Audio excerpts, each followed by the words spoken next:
Asseyez-vous. Bon, voyons, Madame Poutre, Madame Poutre. Ah, Madame Poutre, c'est cela. Madame Poutre, c'est vous que je vais interroger la première.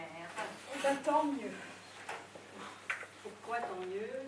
Parce que mon mari, c'est jamais rien. On verra. Madame Poutre, voyons. Madame Poutre, Annie Delaunay, Solivonnet, le 19 de l'année du mariage, Jean-Joseph plus son époux, dont elle est l'épouse. Bon, Madame Poutre, pouvez-vous vous rappeler aussi précisément que possible quand avez-vous fait sa connaissance et quand l'avez-vous vu pour la première fois? Qui? Mon mari? Mais non, voyons, celui qui, enfin, vous me comprenez, celui dont il s'agit, celui qui a motivé votre présence ici. Oui, tu sais bien, nous sommes là pour ça, pour témoigner en sa faveur. Oh, contre lui, c'est selon, mais nous verrons. Oui, c'est ça, pour témoigner contre lui, en sa faveur. Ah, je sais. Ah, mais tu n'as pas besoin de me le dire. Mais je suis pas plus bête qu'une autre, va. Je sais ce que parler veut dire. Bon, alors, je répète ma question. Quand l'avez-vous vu pour la première fois? Quand je l'ai vu pour la première fois. Ah, c'était il y a environ 10 ans. Bon, nous notons. L'avez-vous revu souvent depuis? Bien sûr. Oh, même qu'il a fini par s'installer tout à fait. Oh, notez qu'on ne le voyait jamais que pendant le jour. Le soir, plus personne. Mais étiez-vous chargé de le nourrir? Bien sûr.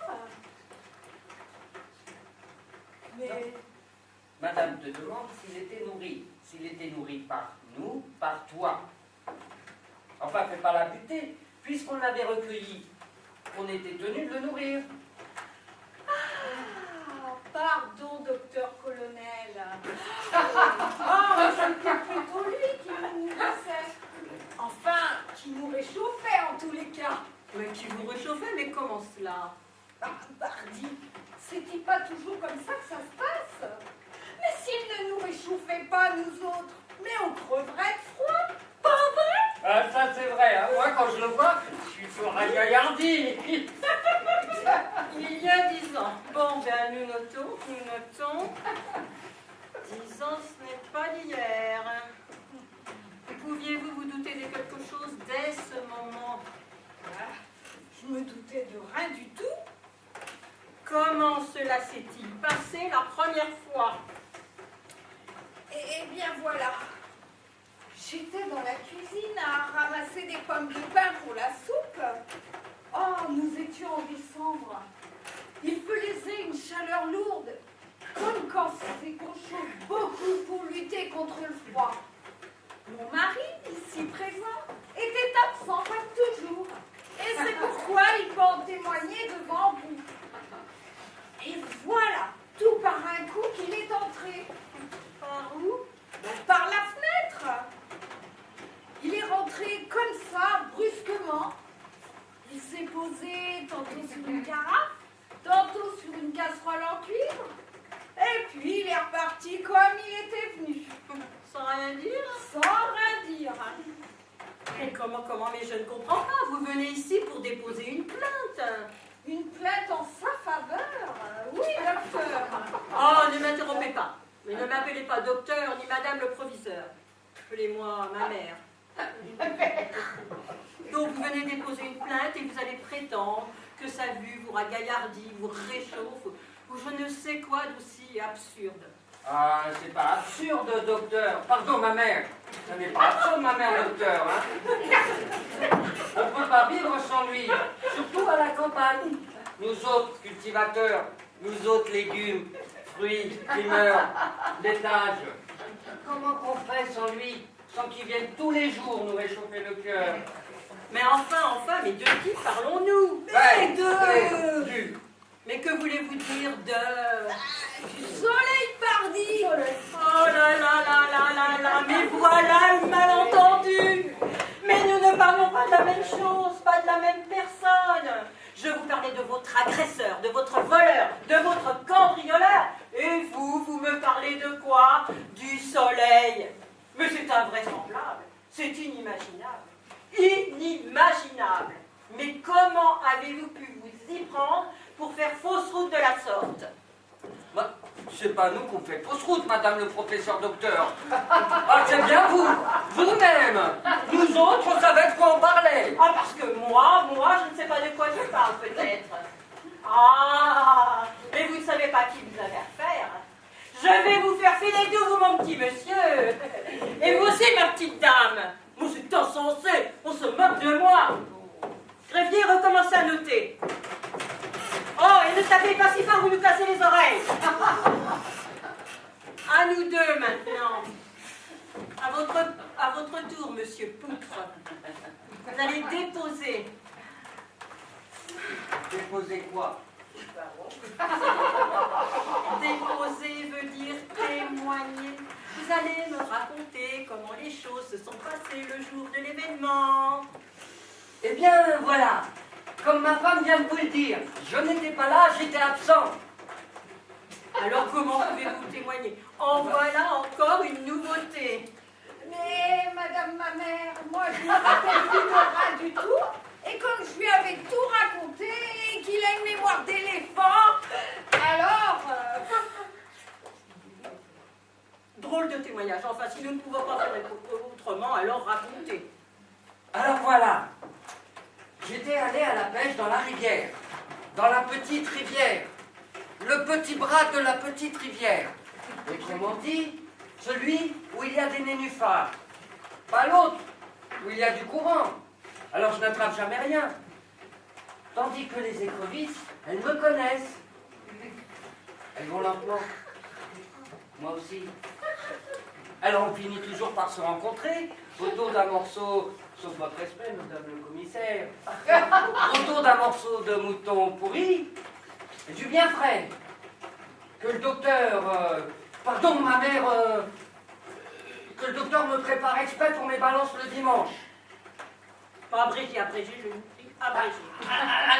Alors, juste pendant que j'étais pas là, et ma femme non plus d'ailleurs.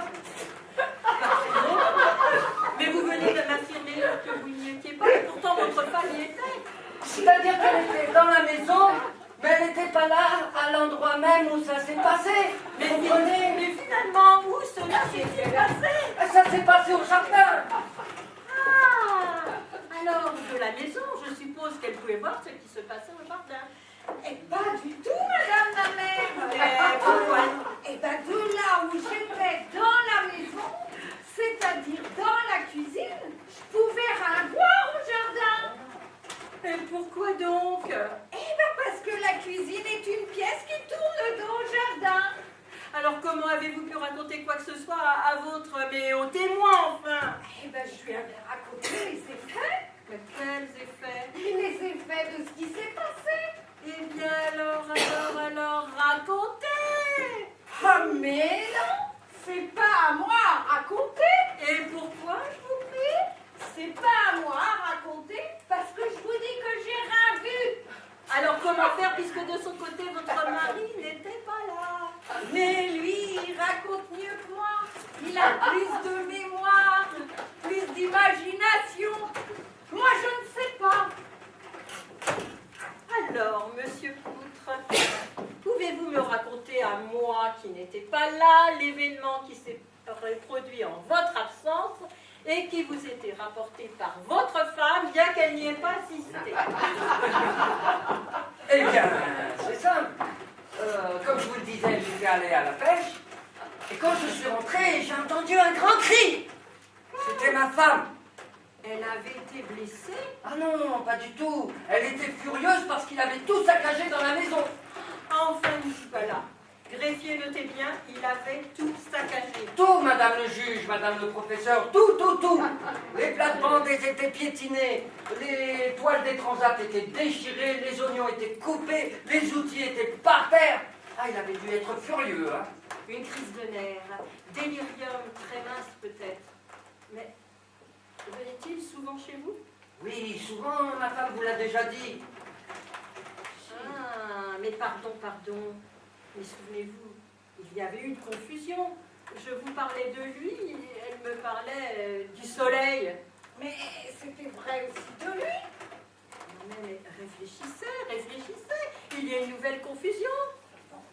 Vous m'avez dit tout à l'heure que c'était plutôt lui qui vous nourrissait. Maintenant, vous me parlez de ses colères et de ses déprédations. Dans un cas, vous me parlez du soleil, et dans un autre, d'autres choses. Alors parlez! Oh, mais parlerez-vous enfin? Oh, comment vous dire? Oh, n'hésitez pas, ne craignez rien. Vous êtes ici pour dire la vérité. Toute la vérité, je le jure. D'ailleurs, dans tout ceci, vous n'êtes que des témoins. Mais témoin, oui, madame ma mère, mais aussi victime. Appelez-moi ma mère, ma sœur. Ma sœur. Bon. Abrégeons. De quoi s'agit-il? De l'agresseur ou du soleil? Eh bien, des deux, madame ma mère. C'était tantôt le soleil, bien sûr, et tantôt l'orage. Parce que l'orage, voyez-vous, quand il est là, eh ben on est dans l'ombre, et il saccage tout. Parce que l'orage, avec sa saleté, bruit de tonnerre pour le malheur des oreilles, et les éclairs pour aveugler, et la pluie pour gonfler les torrents et inonder les pâtures. Oh, tandis que le soleil, quand il est là, on lui dit bonjour, bonjour monsieur, entrez. Alors il rentre par la fenêtre, mais tant qu'il fait jour, et que la pluie n'est pas là et l'orage non plus. Et voilà pourquoi on dépose une plainte contre inconnu, et en même temps en sa faveur. Voilà, j'ai tout dit.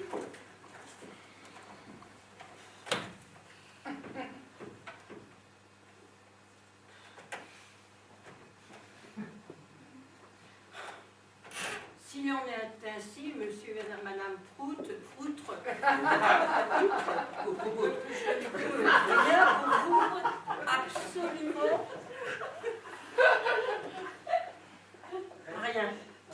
rien. Greffier conclut un an mieux selon la formule. Tout bien considéré en notre âme et conscience, mutatis et mutantis, nous ici présents en pleine possession de nos moyens d'existence, en présence des parties plaignantes et en l'absence des inculpés, décidons que rien de ce qui est advenu ne comporte de conséquences, sauf imprévu, tarif prescrit par la loi, etc., etc. Silence! Respect à la loi! Allez en paix, et que nul autre que le soleil ou l'orage ne trouble désormais votre conscience.